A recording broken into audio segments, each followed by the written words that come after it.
Oh, This meeting is being recorded. Hi, okay. welcome to another In Conversation With. Today I'm delighted to introduce Tom Kelner. I found him because he applied to join the Azteca group, and he does horseback archery, working equitation as well, but horseback archery is one of his main sports. And Tom, that's quite rare here in Ireland. I found a Facebook group that has a few people, and apparently we have a Hungarian coach comes over. So perhaps you'd like to introduce yourself and your sport. Okay, thank you for having me, for starters. I was introduced to, my name's Tom Kelner. I live in Kalispell, Montana, in the United States, which is the northwest corner of this lovely, beautiful state. It's the fourth largest state in the United States. Gorgeous place to live. But a lot of winter, and we've had a lot of winter this year. We're on about our 5th month of below freezing temperatures and snow, a lot of snow. So I'm getting a little antsy. Anyway, I came to the sport about 19 years ago, almost 20 years ago. I had just completed my master's degree in educational leadership. I'm a teacher. I teach 7th grade social studies at present.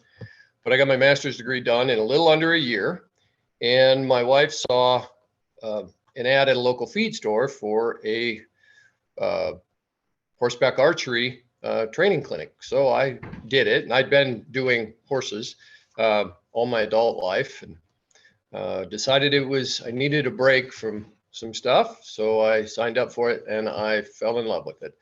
And the gentleman that I initially trained under, he actually lived here locally in our valley, and he had been to the, we call it the valley, but it's the Kashai Valley in Kaposmero, Hungary. So he was part of the Kashai School of Horseback Archery, and I've been doing it ever since. So that was 2004. So I'm on 19 years now of doing horseback archery. We went through different changes and whatnot in the Kashai school. Eventually we were part of what was called a terj, or a tribe. They did away with the international terj, the tribes. Then we went with international judges because we still wanted to spread the Kashai school and the sport of horseback archery. So in 2018, I became an international judge. I've traveled to Hungary, and now being an international judge, what that meant is Lajos Kashai himself had to come out, certify my track as an official track for the World Federation of Equestrian Archery. Fast forward a year or two, I also sit on the board for the World Federation of Equestrian Archery. I conduct about 4 competition dates every year at my track in Hamilton, Montana. I also train horseback archery. I do clinics, I give lessons. And in fact, I'll be traveling to Europe again this summer. Every other year, we have a meeting of all the international judges. Yep. So now my knowledge is pretty basic of horseback archery. The first time I saw it, I was like, wow, if only I had shoulders. Because I saw these people just galloping around on their horses and shooting arrows at targets sort of some great distance away, and sort of having this sort of complete control over their horses, this complete confidence in themselves and their horse, this complete fun and exciting experience. I'm sure there's probably an awful lot more to it than that, especially on the technical side, but how would you sum up competing in archery? Excuse me. I have a kind of a philosophy when it comes to competing in horseback archery. And and I have a little sign carved out that I put on display at all of my competitions. And it's something to the effect of archery isn't about being better than anybody else. It's about being better than you used to be. So my goal every time we line up before our runs, and it's like, do you have any goals for today? And I always say, my goal is to beat the guy that rode this horse the last time, meaning me. So it's the Kashai or the Hungarian style is, I would, my opinion, but I'm a little biased, is that it is the most difficult of all of the styles out there, of all of the traditions. When I say style, I actually mean traditions, because the Koreans have their own tradition of archery. The Japanese have their own tradition. The Mongols have their own tradition. The Polish have their own tradition. And obviously the Hungarians have their own tradition. So they're all a little bit different in terms of their tracks, the number of targets, how you're allowed to shoot. The Hungarian tradition is probably the least restrictive, but it's also the toughest. You have a single target. Our track initially is 99 meters, and you have 20 seconds. Once it's tripped by an eye, electronic timer, you have 20 seconds to get the 99 meters. And in that 20 seconds, you can shoot as many arrows at the target as you can possibly manage. Okay. We do not require you draw from a quiver. I don't know if you noticed or not, if you saw some of the Hungarian styles online, we will have our bow hand, and you'll have all of your arrows in your hand and interlaced under your fingers. Okay. So it looks like you're holding a big porcupine. And the target is halfway down the track and 9 meters off the track, and it rotates to follow you as you go by. Okay. So rotation. Yeah, that's our tradition, the Hungarian tradition. And we are, like I said, we incorporated the World Federation, the WFEA. It's headquartered in Lucerne, Switzerland, which is also incidentally the home of the IOC, the International Olympic Committee. And the long-term goal, and I don't know that it'll happen in my lifetime or whatever, but the long-term goal is to set it up so that if possible, if we decide to, at some point, try to make it an Olympic sport. So for that 99 meters, 1 meter short of 100, is there any significance in that? Just out of, I've heard different things, but it kind of has a little something to do with the fact that when the Magyars first immigrated into I use the term immigrated loosely, into the Carpathian Basin, there were 9 tribes of the Magyars. And I don't know for sure if that's correct. I'll have to ask Laios next time I see him. But they kind of have a little fascination with the number 9. So for that 99 meters, you're going as fast as you can, completely effectively hands-free with the horse, because you're far too busy doing this. But the other thing is, most people, when they go hands-free with the horse, they're using their body, and they're centering their body, and they're looking where they're going. You have all your weight completely that way, or that way, but that way, and your horse is still going dead straight. How well trained is your horse not to want to do the natural thing and go where your head goes? Well, the old timers, when I say old timers, I mean in this tradition comes out of the steppes of Asia, basically. The old timers would train their war horses that when the reins hit their neck, the horse felt that, they went straight until they were told otherwise. Right. Okay. Now, in our tradition, we have a straight track. Most of the time, it's a little bit dug out. Like my track in Hamilton, it's 1 meter wide, and it's about, 6-8 inches deep, and I have really nice footing in it. So that helps. Some of the other traditions will use breakaway stakes with ribbon on the side, both sides. So it's like a lane that the horse has to run through. So we're really not controlling the horse all that much. Right. The horse knows his job. His job is to get in a canter, stay in a canter. Now, in the Hungarian tradition, initially, we don't want the horse going fast. We prefer the horse to go slow. In fact, the perfect time would be in the masters, and in Hungary, all want their horses to run at about 19 and a half seconds. So you only have about a half second left at the end. That way, they can get off as many arrows as possible on that run. Because the scoring of it is, it's a standard 90 centimeter target, and it's the bullseyes of 4, 3, 2. So it's real simple scoring. As long as you hit one arrow, scoring arrow, into the target, any time left over is added to your score. Does that make sense? Yeah. So what happens is, initially when people are first starting, that sideways shot or that shot, they shoot that and they get excited, and then they start booting their horse. Run, run, run. I need more points.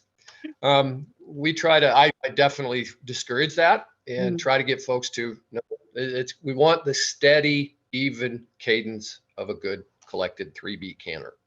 And that way you can work on getting more arrows off on the run. As far as the weight is concerned, I really encourage people. I also teach riding and horsemanship stuff, but I also teach people you need to have the weight even in your stirrups. So you're separating your upper body from your lower body. So you're twisting both through, a long front shot as you go by, then into the back shot. You have to have trust in your horse. So, and there's a step-by-step process I go through to train a horse for horseback archery, and it starts on the ground, as any new training with a horse should. Shoot around them, or with them in proximity, so they get used to the sound of the string and the arrows going by, and then gradually work closer and closer to them. And then walking on the track and shooting as they're being led beside me or behind me. And if they seem to be okay with that, then we can get up on them and initially get them used to it's all a desensitization process. For part of this, I have a 90-foot round pen. Most round pens are 60 feet. I expanded that a little bit, a 90-foot round pen, and that is just a wonderful tool, because then my horse can't really go anywhere. He's not going to go up and over. It's tall enough. And you get used to the comfort level of just, don't worry about where your horse is going. Just shoot, shoot, shoot. And they learn their job, and they do it quite well. I mean, that's one of the things that, everything with horses comes back to, is that trust between the horse and the owner, and that build up of trust, groundwork, trust, ridden work, trust, relationship, trust, confidence, and the horse gets its confidence from you, and you get your confidence from them. So it's always nice to see that is really across the board, and something that's really, really, really growing in riding across the world now. To go back a few minutes, you were saying about you have your little plaque that says you want to be the last person that rode your horse, as in you. I know a lot of and with you being a teacher, one of the things that I'm always keen to get over to people is Instagram and social media is not the place of perfection that you think it is. And that comparing yourself with the 30 seconds of brilliance that one person has on a ride is really hard on you, and the only person really to compare yourself with it is yourself. Can you share anything about that? I know it's a little bit off left field, but no, I teach in a middle school, and I'm teaching 7th graders, which are 12 and 13-year-old, adolescents. And in our current culture in the West, we have this fascination with social media. So I do try to counter that and fight that as much as we can. But it is difficult. I only see each student for 47 minutes every day. That's my class periods. And the rest of the time they're doing something else. But I guess kind of the big thing is I try to promote the uniqueness of the individual. You're not like anybody else. Don't try to be like anybody else. And that's really hard to do when they are first beginning their journey from adolescent into adulthood. It is hard. They don't have the confidence in themselves. So that's where I look at, and I take this approach, and I'm not sure which came first. Did I start doing with my students first or with my horses first? Probably the horses first. If you present anything, any task, and it's too much, you got to cut it in half. If that's still too much, you cut it in half. You get somewhere where you reward the try. And I do the same thing with these students of mine. I reward the try. Hey, good job. You don't get super demonstrative about it. You just say, see, you can do this. You did it. You set up the conditions so that they can do it. And when they start to believe in themselves, there's less of a dependence on that external acknowledgement, so to speak. And I've coached wrestling, football. I've done a lot of things with teaching my entire life. And I guess I was just watching this morning, he's a famous wrestling coach in the United States, Jay Robinson, from Ohio State. And he said something that just really struck me. And he said, you as an adult, you as a coach, you as a teacher and instructor, you have to believe when they can't believe. And that was like, wow, that's right. So you got to set up success. And so that they can see that success. And a lot of times it doesn't happen just once. You got to do it multiple times to build that, to build up their confidence, so to speak. Kind of like you have to believe in them until they can believe in themselves. Yeah.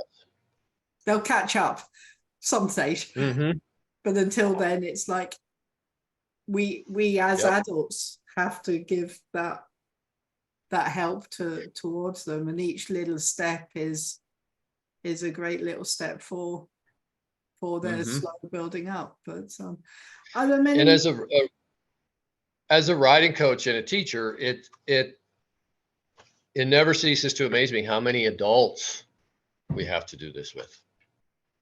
So it doesn't just stop in adolescence. We got to keep at it. So. Yep. In fact, sometimes you have to go back to the start when they get to adulthood and do exactly the same. So do you have what's the age range of people across that do the hard archery with you? Well, here in the United States, I have a few young students, like one little boy who's about 12. Everybody else is adults. It's not part of our cultural tradition in the United States. We never had horseback archers. Well, the Indians, but so it's hard to get young people into it. In other parts of the country where there's a larger population center, they're doing better at it. My population center here in Montana, we're one of the most sparsely populated states in the U.S. So there's not a huge population. In fact, the whole state, I think we have just over 1 million people now. That's it. And we're very, very spread out. To give you an example, if I get in my vehicle and I want to drive, we're in the far northwest and I want to drive to the east, that's about 600 miles. I was going to say that's 1/5 of the population of Ireland in probably 3 times the amount of space. I know Oh yeah, he's I did drive across the Northwest. I came down from Canada across to North Dakota. mhm. And yeah, I mean, once you pass the town where the customs were, I don't remember seeing anybody. But in Hungary, it's a very big thing because of their culture. Okay, and when the Soviet Union pulled out of Hungary in about 1989, I believe, the Hungarians felt that they had truly free and unoccupied from any outside foreign influence for the first time in hundreds of years. So there was almost a rush, a scramble to reclaim their heritage. And Lajos himself was kind of a bit of a amateur archaeologist and had worked on some digs, and he's quite the cultural hero in Hungary, rightfully so, because he's promoted this and promoted the Hungarian culture, and promoted the sport. So there are a lot of young people doing it in Hungary. It is just, it's part of their culture, part of their tradition now. Cool. And I guess one other thing that I would like to, I don't know, maybe end on, because we've taken a lot of your time on a Saturday morning. If you were to leave this conversation with three things that to anyone that's listening on, self-assurance in competition, confidence in horses, training horses, that trust and that bond with horses, what would you say were the three most important things you would like to leave? Three things. One thing I would tell people, and I do tell people on a regular basis, whether they're my students in my classroom, my students in the riding hall, it doesn't matter where. Nobody graduates from the basics. And if we get the basics down and do that on a consistent level, you're going to have success. You will have success. It may be small, it may only be a try, but you will have success. And from that, you build upon it. I use that as, in education, we call it a bit of a scaffolding technique to get them to the next level. Okay. Kind of one of the other ones is that no success is too small. Reward the try. Whether when you're working with your horse, if you're working with if you're a riding coach or a teacher working with a student, reward the try. And that has really come home this past couple of years in the wake of our whole COVID shutdown thing and how they shut down, which our schools, the district that I work in, we didn't shut down. We shut down for about 2 to 3 months that first spring. And then we were back up and running the next fall, and we have been ever since. But that little bit really had an impact, and we're struggling to get these kids caught up. But no bit of success. The try is there. If you can get the try, you can get them moving. I always tell my students, I tell my, both classroom riding hall, doing archery, if you are willing to put in the time and the effort, I will meet you halfway. You will not fail.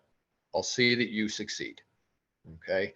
And then probably the third thing to help people see success and build confidence, because I'm a firm believer that you're not going to have confidence until you have success.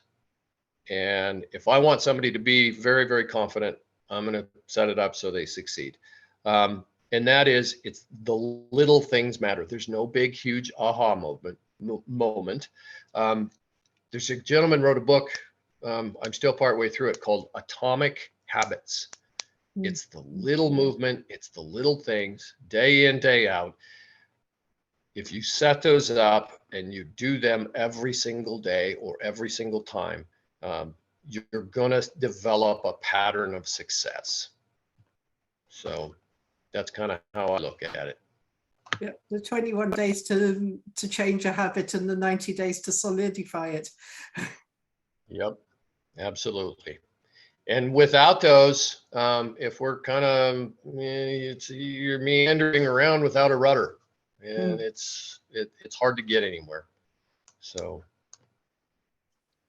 Brilliant. Well, thank you ever so much. And maybe we'll see you in Ireland as a I'd coach love one day. to see Ireland. That'd be I've cool. been to